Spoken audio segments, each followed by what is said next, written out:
Students, in your lesson Nutrition in Plants, we have studied about photosynthesis and other modes of nutrition in plants. Now we will study about saprotrophs. You might have seen packets of mushrooms sold in the vegetable market. You may have also seen fluffy umbrella-like patches growing in moist soils or on rotting wood during the rainy season. बच्चों, आप लोगों ने market में mushrooms बिकते हुए देखे होंगे packets में, और नहीं भी देखे होंगे तो भी आपने बारिश के मौसम में या मॉइस्ट सॉइल में जब मिट्टी में बहुत नमी आ जाती है या लकड़ियों पर पुरानी, आपने रेनी सीजन में कुछ अम्ब्रेला लाइक स्ट्रक्चर्स देखे होंगे, पैचेस इस तरह के रहते हैं. Let us find out what types of nutrients they need to survive and from where they get them. कि आखिर ये सब जो मशरूम्स होते हैं इन्हें न्यूट्रिशन कैसे मिलता है और कहाँ से मिलता है. Bujo wants to know how these organisms acquire nutrients. They do not have mouths like animals do. They are not like green plants and they lack chlorophyll and cannot make food by photosynthesis. बुजो जानना चाहता है कि organisms जो होते हैं इनको nutrients कैसे मिलते हैं. उनके मुंह नहीं है एनिमल्स की तरह. They are not like green plants क्योंकि उस पर क्लोरोफिल नहीं है, एंड ये फोटोसिंथेसिस भी नहीं कर सकते. तो ये भोजन कैसे लेते हैं, इसके लिए एक्टिविटी करते हैं. Take a piece of bread and moisture it with water. Leave it in a moist warm place for 2 to 3 days or until fluffy patches appear on them. आप ब्रेड लीजिए, उसको हल्का सा भिगो दीजिए और 2-3 दिन के लिए किसी ऐसी जगह जहां नमी वाली जगह हो वहां रख दीजिए जब तक कि उसमें कुछ फ्लफी पैचेस मतलब फफूंद जैसी चीजें नहीं आ जाती. What is the colour of these patches? In patches से कलर कैसे हैं? Observe the patches under a microscope और अ मैग्नीफाइंग ग्लास. माइक्रोस्कोप में लैब में ले जाकर देखिए या फिर एक मैग्नीफाइंग ग्लास आप घर में ले आइए, उससे देखिए कि क्या है ये patches. Write down your observation in the notebook. You will see cotton like threads spread on the piece of bread. आपने जो भी देखा, ऑब्जर्वेशन किया, अपनी कॉपी में लिखिए. आप देखेंगे कि इन ब्रेड के पीस पर कुछ धागे जैसी, कॉटन के धागे, वाइट धागे जैसी स्ट्रक्चर्स बन गई है.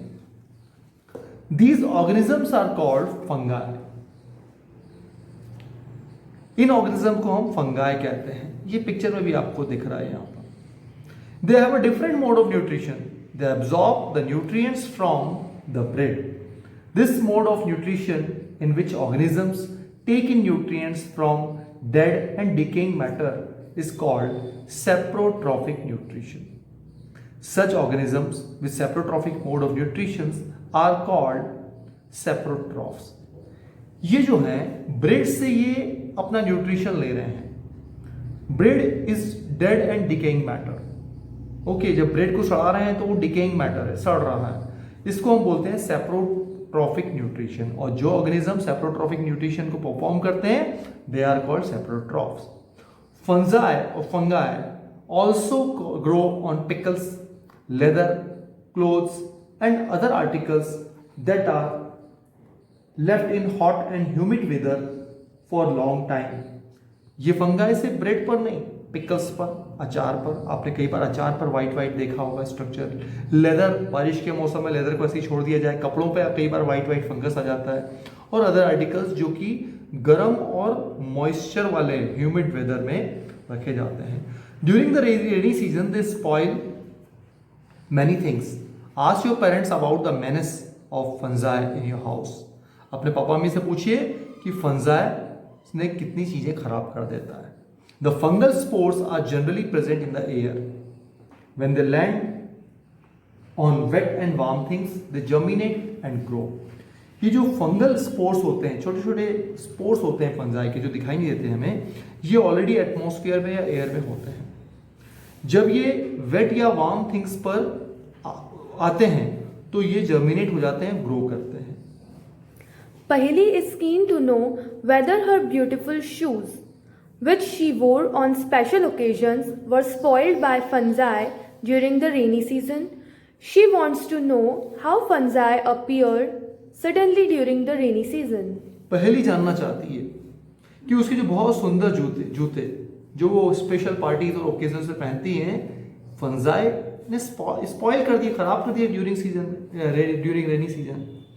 तो ये आखिर अचानक फंजाई कैसे आ गया इन शूज पर रेनी सीजन में? Bujo says once his grandfather told him that his wheat field was spoiled by a fungus. He wants to know if fungi cause diseases also.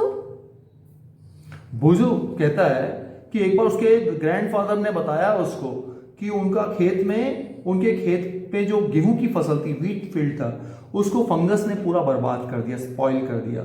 वो जानना चाहता है क्या फंगस से डिजीजेस भी होती हैं? Paheli told him that many fungi like yeast and mushrooms are useful, but some fungi cause diseases in plants, animals, including humans. Some fungi are also used as medicines.